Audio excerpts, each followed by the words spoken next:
কালকে আমাদের ময়দানে প্রতিটা মানুষ বিপদগ্রস্ত হয়ে যাবে এমন একটা সময়। আল্লাহ রাব্বুল আলামিন হাবিব বলেন, মানুষ এত ক্লান্ত হয়ে যাবে, এত ভারাক্রান্ত হৃদয় নিয়ে গোটা হাসরের ভিতরে ঘোরাঘুরি করবে। তখন প্রত্যেকটা মানুষ আমার দ্বারস্থ হবে হাউজে কাউসারের পানি পান করার জন্য। আকাশের নক্ষত্র যতগুলো, প্রত্যেকটা স্বর্ণের এবং রূপার পেয়ালা থাকবে, সেই পেয়ালা দিয়ে আমার উম্মতদেরকে পানি পান করাবো। ওইখানে কিছু কিছু উম্মত আসবে, তাদের জন্য আমি যখন পানি পান করাতে যাব, আল্লাহ রাব্বুল আলামিনের কিছু রহমতের ফেরেশতা আছে, এই ফেরেশতাগুলা সাথে সাথে তাদের সামনে আর আমার সামনে পর্দা দিয়ে আড়াল করে দেবে। আমি জিজ্ঞাসা করব, ফেরেশতা ভাইয়েরা আমার কিসের জন্য আমার সামনে আড়াল করে দিলে পর্দা দিয়ে? ফেরেশতাগুলি বলবে, ইয়া রাসূলুল্লাহ, ইয়া হাবিবাল্লাহ, এরা হলো আপনার সেই সমস্ত উম্মতগুলা যে উম্মতদের জন্য আপনি দুনিয়ার মধ্যে আপনার মাথার উপরে লোহার আংরা ঢুকায় যে দিন রেখে এসেছিলেন, যে ইসলাম রেখেছিলেন। আপনি যে ইসলামগুলা কায়েম করার জন্য আপনার রক্তগুলা জমিনের মধ্যে জড়েছেন, আপনি যে দিন প্রতিষ্ঠার জন্য শিবে আবু তালিবের মধ্যে বয়কট হয়েছেন, আপনি যে দিন প্রতিষ্ঠা কায়েমের জন্য আপনাকে সমাজের মানুষ এক ঘর করে রেখে দিয়েছে, বয়কট করেছে, আপনি যে দিন কায়েমের জন্য আপনাকে মক্কা নিজের মাতৃভূমি ছেড়ে দিয়ে মদিনায় আপনাকে যেতে বাধ্য হয়েছেন, সেই দিন কায়েমের জন্য আপনি এত কষ্ট করেছেন। আর এই সমস্ত বেয়াদব উম্মতগুলা ওই দিনের মধ্যে শিরিক বেদাত দিয়ে ঢুকায়া ভরপুর করে রেখেছে। এরা হলো সেই, এদেরকে কখনো হাউজে কাউসারের পানি আপনি পান করাবেন না, এদেরকে কখনো আপনি হাউজে কাউসারের পানি পান করাবেন না। নবীজি সাল্লাল্লাহু আলাইহি ওয়াসাল্লাম তখন বলবেন, সুকান সুকান, তুমি আমার কাছে দূর হও, দূর হও, এত কষ্ট করে আমি ইসলাম রেখে আসলাম, সেই ইসলামের মধ্যে তোমার মন করা পানি ঢোকাও।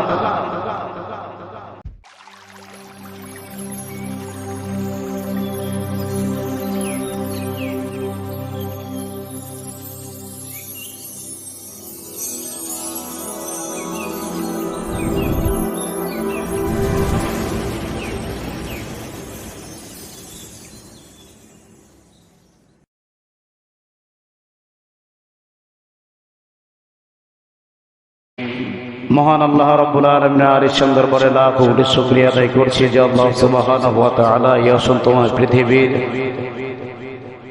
অসন্তময় পরিবেশ থেকে মুক্ত করে পাপ পঙ্কিলতায় ভরপুর অন্ধকার আচ্ছন্নের ঘোর আযাব থেকে, অমানিসা থেকে, জুলুমাত থেকে রহমতের হাত ছানি দিয়ে মহান আল্লাহ সুবহানাহু ওয়া তাআলা তার ঘর বাইতুল্লাহর মেহমান হওয়ার সুযোগ দান করলেন। এই জন্য শুকরিয়া স্বরূপ আদায় করছি। জবান ছেড়ে সকলে এক যুগে পড়ছি আলহামদুলিল্লাহ। রব্বানা লাকাল হামদ হামদান কাসীরান তাইয়িবান মুবারাকান ফীহি। রব্বানা লাকাল হামদু কামা ইয়ানবাগি লিজালালি ওয়াজহিকা আল্লাহ পাক আমাদের প্রশংসাকে কবুল করুক, পড়ি আমিন। আল্লাহ রাব্বুল আলামিন জুমার দিনকে কেন্দ্র করুক, কবুল আমাদের জীবনের গুনাহগুলি যেন মাফ করে দেয়, পড়ি আমিন। সম্মানিত সুধী, রবিউল আউয়াল মাসকে সম্মান করে আমরা আমাদের জীবনকে নবীজি সাল্লাল্লাহু আলাইহি সাল্লামকে আদর্শ অনুসারে আমাদের জীবন যাপন করার তৌফিক আল্লাহ রাব্বুল আলামিন যেন দান করে। এই জন্য আল্লাহ রাব্বুল আলামিনের দরবারে শুকরিয়া আদায় করা এবং নবীজি সাল্লাল্লাহু আলাইহি সাল্লামের উপরে অধিক পরিমাণের দুরূদ প্রেরণ করা। আমরা অন্তত এই মাসে অধিক পরিমাণের দুরূদ প্রেরণ করব ইনশাআল্লাহ। পড়েন, জোরে পড়েন ইনশাআল্লাহ। আর আজকে আমরা কথা বলবো সূরাতুল কাউসার থেকে। 30 নম্বর পারা 108 নম্বর সূরা সূরাতুল কাউসার। এটা খুব ছোট্ট একটা সূরা। এই সূরার মধ্যে আল্লাহ তাআলা আয়াত দিয়েছেন 3টা, রুকু দিয়েছেন 1টা। জোরে বলেন তো আয়াত কয়টা? রুকু এই একটা রুকু আর 3টা আয়াতের মধ্যে আল্লাহ তাআলা কি বলেছেন এটা আমরা ইনশাআল্লাহ জানার চেষ্টা করব। তার আগে আমরা সূরাটা তেলাওয়াত করে নিই। যারা পড়েন আমার সাথে মুখ মিলিয়ে পড়েন। আউযু বিল্লাহি মিনাশ শাইতানির রাজীম। বিসমিল্লাহির রহমানির রহিম ইন্না আ'তাইনাকাল কাউসার فصل لربك وانحر إن شانئك هو الأبتر صدق الله العظيم وصدق رسوله النبي الكريم ونحن على ذلك لمن الشاهدين والشاكرين والحمد لله رب العالمين إرشاد হচ্ছে إنا أعطيناك الكوثر নিশ্চয়ই আমি আপনাকে হাউদে কাউসার দান করেছি কাউসার দান করেছি ফাসাল্লি লিরাব্বিকা ওয়ানহার অবশ্যই আপনি আপনার রবের সন্তুষ্টের উদ্দেশ্যে নামাজ আদায় করুন ওয়ানহার কুরবানি করুন ইন্না শানিআকা হুয়াল আবতার আল্লাহ রাব্বুল আলামিন শেষের আয়াতে বলছেন যারাই আপনাকে বলবে আপনার লেজ কাটা আপনার বংশ নির্বংশ কেবলমাত্র তারাই হচ্ছে লেজ কাটা তারাই হচ্ছে বংশ নির্বংশ এইগুলো সরল অর্থ এবার আমরা এর আলোচনার ভিতরে ঢুকি যে সূরাটা বিষয়ে আমরা কথা বলছি এই সূরাটা হচ্ছে মক্কা যুগে নাজিল হয়েছে কোথায় জোরে বলেন মাক্কি যুগে আবারও কিছু কোন মানুষের মত রয়েছে এটা মাদিনা যুগে নাজিল হয়েছে অধিকাংশ মুফাসসিরিন তাদের মত হচ্ছে মক্কা যুগে নাজিল এটা মক্কা যুগে যদি নাজিল হয় তাহলে এখানে এর বিস্তারিত আলোচনা শুনলে বোঝা যাবে যে নবীজি সাল্লাল্লাহু আলাইহি সাল্লামকে কাউসার দান করেছে কেন কিসের ভিত্তিতে কোন কারণে আল্লাহ তাআলা তাকে কাউসার দান করেছে এই বিষয়টা যদি আমরা বের করতে পারি তাহলে এটা স্পষ্ট ক্লিয়ার হবে যে এটা মক্কা যুগে না মাদিনা যুগে কথা বুঝতে পারছেন তাহলে আমরা সরাসরি ঢুকি এটা হচ্ছে নবীজি সাল্লাল্লাহু আলাইহি সাল্লামের ক্লান্তি লগ্নে মক্কার শুরুতে মদিনায় যাওয়ার আগে যতটা সময় তিনি মক্কা যুগে পার করেছেন এই সময়টা নবীজি সাল্লাল্লাহু আলাইহি ওয়াসাল্লামের অত্যন্ত ক্লান্তি যুগ ছিল খুব ভারাক্রান্ত যুগ ছিল খুব কষ্টের দিন ছিল এই সময়কে কেন্দ্র করে এই সূরার নামকরণ করা হয়েছে সূরাতুল কাউসার আর এই কাউসার শব্দের অর্থ হচ্ছে এই সূরার প্রথম আয়াতের শেষ অংশে রয়েছে ইন্না আ'তাইনাকাল কাউসার কাউসার শব্দের অর্থ হলো হাউদে কাউসার উপহার গিফট সামগ্রী সাহায্য কাউসার আল্লাহ তাআলা দান করেছেন নবীজি সাল্লাল্লাহু আলাইহি সাল্লাম খুব ভারাক্রান্ত সময় তার যখন কাটছিল তখন আল্লাহ রাব্বুল আলামিন বলেছিলেন সূরা দুহার মধ্যে বলেন ওয়ালা সাউফা ইউতিকা রাব্বুকা ফাতারদা হে নবী অচিরেই আমি আপনাকে শান্তি দান করব সুবহানাল্লাহি ওয়া বিহামদিহি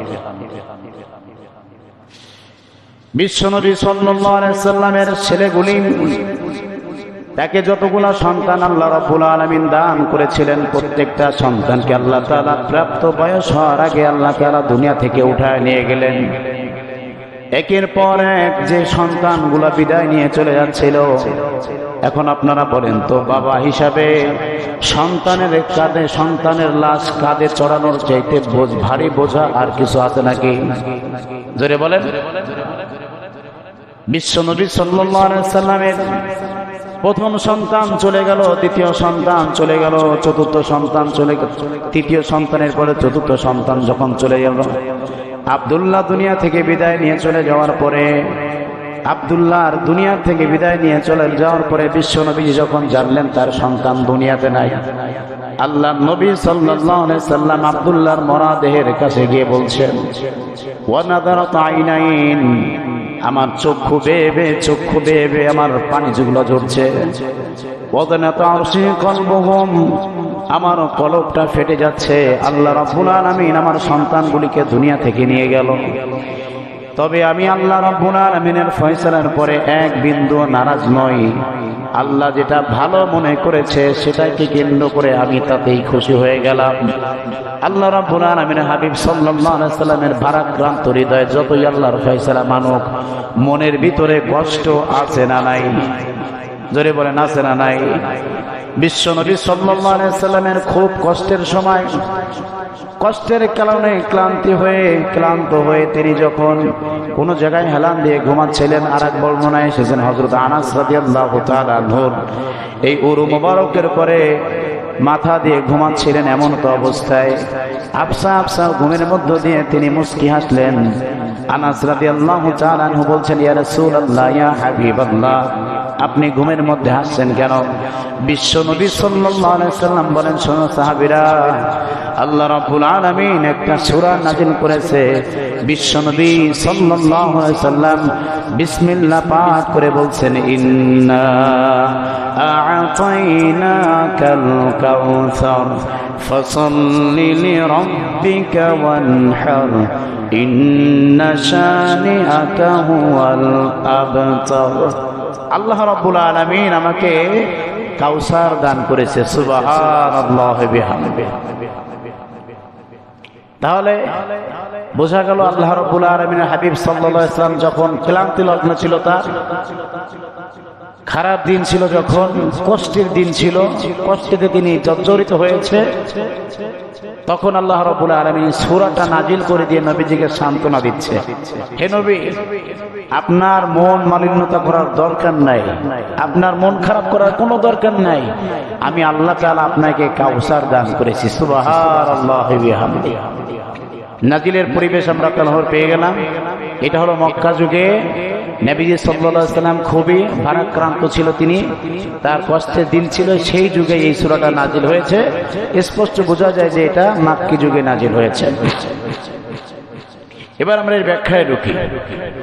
ইন্না আ'তাইনাকাল কাউসার, নবী হে, আমি আপনাকে নিশ্চয়ই কাউসার দান করেছি। কাউসার হচ্ছে আল্লাহ তাআলা একটা নিয়ামত। জোরে বলুন তো কি? আরো জোরে বলেন। এই নিয়ামত হতে পারে নবুয়ত, নিয়ামত হতে পারে তার বিবি, নিয়ামত হতে পারে সন্তান, নিয়ামত হতে পারে অর্থ, নিয়ামত হতে পারে সম্পদ। বিভিন্ন জিনিসকে কেন্দ্র করে নিয়ামত হতে পারে। সুস্থ শরীর নিয়ামত হতে পারে, সুন্দর চেহারা নিয়ামত হতে পারে, কোনো কিছু যদি কেউ দান করে এটা নিয়ামত হতে পারে। বোঝা গেল নিয়ামত শব্দের অর্থ হলো উপহার বা গিফট। কি হয়? উপহার বা গিফট। নবীজি সাল্লাল্লাহু আলাইহি সাল্লামকে দিয়েছেন হাউজে কাউসার। এরপরে আয়াতে আল্লাহ তাআলা বলছেন, ফাসাল্লি লিরাব্বিকা ওয়ানহার। দ্বিতীয় নম্বর আয়াত। এখানে একটা খুব শিক্ষণীয় বিষয় রয়েছে, বোঝার বিষয় রয়েছে। শুধু আয়াত পড়লাম আর অর্থ শুনলাম, এখানে বুঝলে হবে, মানে এই শুনে চলে গেলে হবে না, এখানে ব্যাখ্যাগুলো বুঝতে হবে। ফাসাল্লি লিরাব্বিকা ওয়ানহার, প্রথম আয়াতের সাথে দ্বিতীয় আয়াতের খুব নিবিড় সম্পর্ক। হে নবী, আমি আপনাকে কাউসার দান করেছি। দ্বিতীয় আয়াতে বলছেন ফাসাল্লি লিরাব্বিকা ওয়ানহার, আপনি আপনার রবের সন্তুষ্টের উদ্দেশ্যে। কিসের উদ্দেশ্যে? ধরে বলেন। সন্তুষ্টের উদ্দেশ্যে নামাজ আদায় করেন। কি আদায় করেন? এখানে নামাজ কায়েম করার কথা বলেনি, কেবল নামাজ আদায় করার কথা বলেছে এই কারণে যে আমি আপনাকে নিয়ামত দিয়েছি। কি দিয়েছি? আপনার একজন ৫,০০০ টাকা দিল, খুব বিপদ আপনার। এখন ৫,০০০ টাকা দিলে আপনি নিয়ে চলে গেলেন, ওরে কোনো কিছু ধন্যবাদও দিলেন না বা ওর প্রতি কৃতজ্ঞতা প্রকাশ করলেন না। আপনি কি কাজ করলেন? ভালো কোনো কাজ? আমি তো আপনাকে কাউসার দান করেছি, এবার আপনার রবের সন্তুষ্টের উদ্দেশ্যে কাউসার দিয়েছেন কে? ওই রবের সন্তুষ্টের উদ্দেশ্যে ফাসাল্লি, আগে নামাজ আদায় করেন, নামাজ কায়েম করেন না, আগে আদায় করেন, নিজে আগে আদায় করেন, নামাজ আদায় করেন। ইন্না শানিআকা হুয়াল আবতার, ফাসাল্লি লিরাব্বিকা ওয়ানহার, নামাজ আদায় করেন, এরপরে কুরবানি করেন। কুরবানি কি? জিলহজ মাসের 10 তারিখ খেলে গরু জবাই দেয়া? হ্যাঁ, কুরবানি শব্দের অর্থ কি? হ্যাঁ, ত্যাগ করা। এর ত্যাগ খালি 10 তারিখে করতে হবে নাকি? না, সবসময় করা যায়। এ ত্যাগ হয়ে যেতে পারে সম্পদের ত্যাগ, ত্যাগ হতে পারে সময়ের ত্যাগ, ত্যাগ হতে পারে অর্থের ত্যাগ, ত্যাগ হয়ে যেতে পারে জীবনের ত্যাগ, ত্যাগ হয়ে যেতে পারে পারিবারিক ত্যাগ, ত্যাগ হয়ে যেতে পারে এই দেশের জন্য ত্যাগ করা হয়ে যেতে পারে। এগুলো হলো কোরবানি। কোরবানি খালি ছাগল গরু জবাই দেওয়া না, কোরবানি খালি ছাগল গরু জবাই দেওয়া কোরবানি বলে না, কোরবানিকে ত্যাগ করা বলে।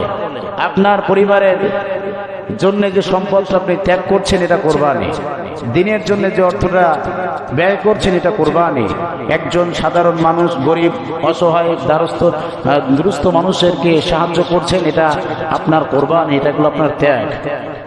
এগুলি যদি আপনি করেন তাহলে আল্লাহ শুকরিয়া আদায় হয়ে যায়। কি হয়ে যায় জোরে বলেন? আল্লাহ নবী সাল্লাল্লাহু আলাইহি সাল্লামকে আমি যে বলেছি না, কাউসার শব্দের অর্থ হলো অনেক, হতে পারে শারীরিক সুস্থতা, চেহারার সৌন্দর্যতা, হতে পারে সম্পদ, হতে পারে অর্থ, হতে পারে ক্ষমতা, হতে পারে অনেক কিছু, যেটা একটা গিফট।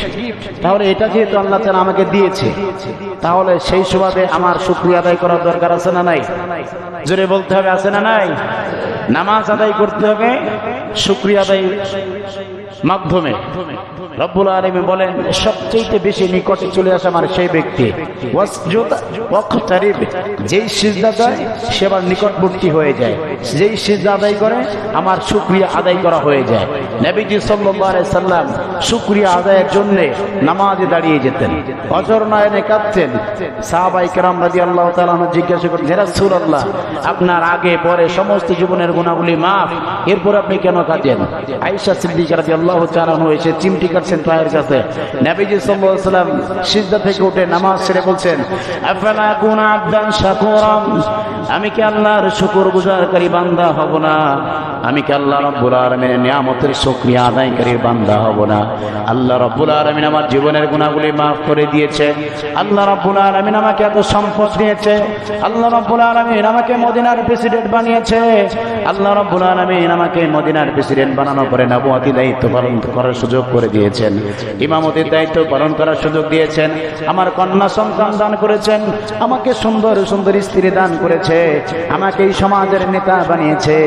এই জন্য আমি আল্লাহ রাব্বুল আলামিনের শুকরিয়া আদায় করি। আল্লাহ রাব্বুল আলামিনের হাবিব বলেন, আফালা আকুনা আবদান শাকুরা, আমি কি আল্লাহর শুকরগুজারকারী বান্দা হব না? সিজদা দিচ্ছি আল্লাহ। এই জন্য আমাদেরও নিয়ামতের শুকরিয়া আদায় করতে গেলে নামাজ আদায় করা লাগবে। কার সন্তুষ্টির উদ্দেশ্যে? না বিআই বাড়িতে এসে ওরে নিয়ে আসার জন্য নামাজ আদায় করতে হবে? হ্যাঁ, বিআই মসজিদ চলে না, ওরে নিয়ে আসে মসজিদে, বিআই তুমি নামাজ পড়া, আমি আসি। ও নামাজ পড়তে টাকুর নিচে কাপড় জেলে রাস্তা গুলোতে করে চলে যায়, ও তো অভ্যাস নাই। এরপরে হলো আল্লাহ রাব্বুল আলামিনের সন্তুষ্টি কোরবানি করা। আমরা যে 10 তারিখে ধরেন 10 তারিখে কোরবানি করলাম, এই কোরবানিটা কার সন্তুষ্টির উদ্দেশ্যে করি? তাহলে আল্লাহর সন্তুষ্টির উদ্দেশ্যে আল্লাহর শুকরিয়া আদায় করলাম। তাহলে আল্লাহ রাব্বুল আলামিন বলছেন, কাউসার দান করেছি, কাউসার দান করার পরে আমি আপনাকে বলেছি আপনি নামাজ আদায় করবেন আর কোরবানি করবেন, এতে শুকরিয়া আদায় হয়ে যাবে। এবার কাউসার জিনিসটার একটা ব্যাখ্যা দিয়ে দেয় বিশ্বনবী সাল্লাল্লাহু আলাইহি সাল্লাম। কালকে আমাদের ময়দানে প্রতিটা মানুষ বিপদগ্রস্ত হয়ে যাবে এমন একটা সময়, আল্লাহ রাব্বুল আলামিন হাবিব বলেন মানুষ এত ক্লান্ত হয়ে যাবে, এত ভারাক্রান্ত হৃদয় নিয়ে গোটা হাসরের ভিতরে ঘোরাঘুরি করবে। তখন প্রত্যেকটা মানুষ আমার দ্বারস্থ হবে হাউজে কাউসারের পানি পান করার জন্য। আকাশের নক্ষত্র যতগুলো প্রত্যেকটা স্বর্ণের এবং রূপার পেয়ালা থাকবে, সেই পেয়ালা দিয়ে আমার উম্মতদেরকে পানি পান করাবো। ওইখানে কিছু কিছু উম্মত আসবে, তাদের জন্য আমি যখন পানি পান করাতে যাব, আল্লাহ রাব্বুল আলামিনের কিছু রহমতের ফেরেশতা আছে, এই ফেরেশতাগুলা সাথে সাথে তাদের সামনে আর আমার সামনে পর্দা দিয়ে আড়াল করে দেবে। আমি জিজ্ঞাসা করব, ফেরেশতা ভাইরা আমার কিসের জন্য আমার আমার আমার সামনে আড়াল করে দিলে পর্দা দিয়ে? ফেরেশতাগুলি বলবে, ইয়া রাসূলুল্লাহ, ইয়া হাবিবাল্লাহ, এরা হলো আপনার সেই সমস্ত উম্মতগুলা যে উম্মতদের জন্য আপনি দুনিয়ার মধ্যে আপনার মাথার উপরে লোহার আংরা ঢুকায়া যে দিন রেখে এসেছিলেন, যে ইসলাম রেখেছিলেন, আপনি যে ইসলামগুলা কায়েম করার জন্য আপনার রক্তগুলা জমিনের মধ্যে জড়েছেন, আপনি যে দিন প্রতিষ্ঠার জন্য শিবে আবু তালিবের মধ্যে বয়কট হয়েছেন, আপনি যে দিন প্রতিষ্ঠা কায়েমের জন্য আপনাকে সমাজের মানুষ এক ঘর করে রেখে দিয়েছে, বয়কট করেছে, আপনি যে দিন কায়েমের জন্য আপনাকে মক্কা নিজের মাতৃভূমি ছেড়ে দিয়ে মদিনায় আপনাকে যেতে বাধ্য হয়েছেন, সেই দিন কায়েমের জন্য আপনি এত কষ্ট করেছেন, আর এই সমস্ত বেয়াদব উম্মতগুলা ওই দিনের মধ্যে শিরিক বেদাত দিয়ে ঢুকায়া ভরপুর করে রেখেছে। এরা হলো এদেরকে কখনো হাউজে কাউসারের পানি আপনি পান করাবেন না, এদেরকে কখনো আপনি হাউজে কাউসারের পানি পান করাবেন না। নবীজি সাল্লাল্লাহু আলাইহি ওয়াসাল্লাম তখন বলবেন, সৌকান সৌকান, তুমি আমার কাছে দূর হও, দূর হও। এত কষ্ট করে আমি ইসলাম রেখে আসলাম, সেই ইসলামের মধ্যে তোমার মন করা পানি ঢোকাও। আমার বাপদাদা যেটা করছে ওইটাই এনাফ, নবীজিকে যাওয়ার দরকার নেই। আমার পীর কি বলেছে ওইটাই। পীরের পরে কি আছে রে? কোন ইমাম বললে তাও কাজ হবে না, আলেম বললে কাজ হবে না। ওর পীর কি বলছে ওইটাই হচ্ছে মেন। ওর পীর সাথে কোরআন শরীফ করতে পারে না, হাদিসও জানে না, পেট নিয়ে বসে রয়েছে, তা দেয় তাই নাই।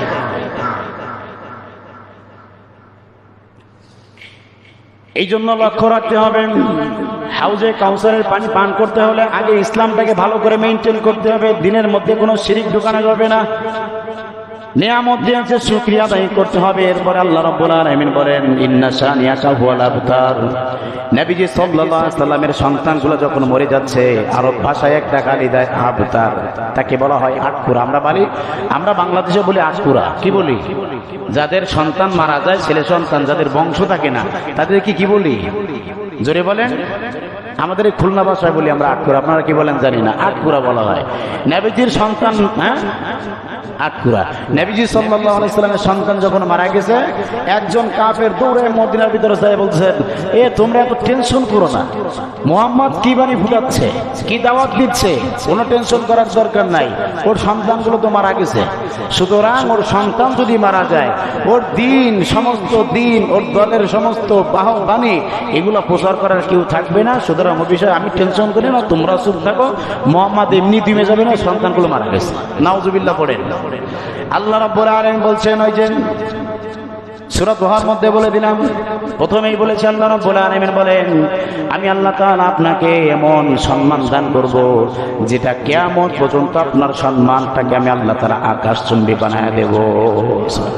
এই জন্য নামাজের শুরুতে যে আজান হয়, সেই আজানের মধ্যে মুহাম্মাদের নাম আছে না নাই? সবচাইতে আমেরিকা, ব্রিটেন, অস্ট্রেলিয়া, যেখানেই বলেন না কোনো, গোটা বিশ্বের মধ্যে যতগুলা বিধর্মী রাষ্ট্র রয়েছে, এই রাষ্ট্রগুলোর মধ্যে সবচাইতে আহমদ আর মোহাম্মদ, এই দুইটা নামের সবচাইতে বড় জনপ্রিয়তা। সুবহানাল্লাহ বলেন। মানুষ চায় নামাতে, কে চায় উঠাইতে? আল্লাহ উঠাইতে চায়। সুতরাং এটাই হলো বিষয়, যে আপনাকে যারা লেজ কাটা বলবে, আপনাকে যারা বলবে শিকড় ছেঁড়া, বংশ নির্বংশ, কেবলমাত্র তারাই এগুলা হয়ে যাবে। এটাই হলো এই সূরা আসরের সবচেয়ে সংক্ষিপ্ত ব্যাখ্যা অনেক আছে, অত বলার সময় নেই, আজকে অনেক কথাও আছে। এখানেই আমি আমার আলোচনা এখানেই রাখলাম। তবে এখানে একটা শিক্ষা রয়েছে, এই শিক্ষাটা হলো, নবীজি যে দিন রেখে গিয়েছে, এই দিনের মধ্যে যদি বিদআত ঢোকান, আপনি নবীজির উম্মত না। আপনি কি না? আপনি নামাজ পড়লে কাজ হবে না তো। এই প্রথম একটা রেখে নামাজ পড়লে কাজ হবে না, আর কুরবানি দিলেও কাজ হবে না। যদি নবীজির দিনের ভিতরে যদি শিরিক ঢুকায় ফেলান, বেদআত ঢুকায়, আমার পীর বলেছে তো, আমার পীর বলেছে এটা করতেই হবে, কিন্তু নবীজি কি বলেছে ওটা দরকার নেই। বেদআত ঢুকে যাবে, এটা শিরিক। এগুলো যখন আপনি ঢুকাবেন, আপনি নবীর উম্মত বলে গণ্য হতে পারবেন না। যতই আপনি এই ঈদে মিলাদুন নবী পালন করেন, ও তো খালি আপনি খাওয়ার জন্য পালন করছেন, বুঝি না। এই জন্য নবী সাল্লাল্লাহু আলাইহি ওয়াসাল্লামের যদি উম্মত হতে চান, আগে কি করতে হবে? ইসলামকে ভালো করে মান্য করতে হবে। ইসলামের মধ্যে আমার মন করা কোনো কিছু ঢুকানো যাবে না। নবীজি যে নিয়ামত দিয়ে, আল্লাহ তাআলা যে নিয়ামত দিয়েছে, নিয়ামতের শুকরিয়া আদায় করার জন্য আল্লাহ রাব্বুল আলামিনের সন্তুষ্টে নামাজ আদায় করতে হবে, আমার বিসর্জন দিতে হবে, কুরবানি করতে হবে, ত্যাগ করতে হবে। তবেই আল্লাহ রাব্বুল আলামিনের গোলাম হতে পারবো, নবীজির উম্মত হতে পারবো। আল্লাহ রাব্বুল আলামিন এই সমস্ত প্রচেষ্টা আমাদেরকে করার তৌফিক দিক। আমিন। ওয়া আখিরু দাওয়ানা আলহামদুলিল্লাহি রাব্বিল আলামিন। আসসালামু আলাইকুম ওয়া রাহমাতুল্লাহ।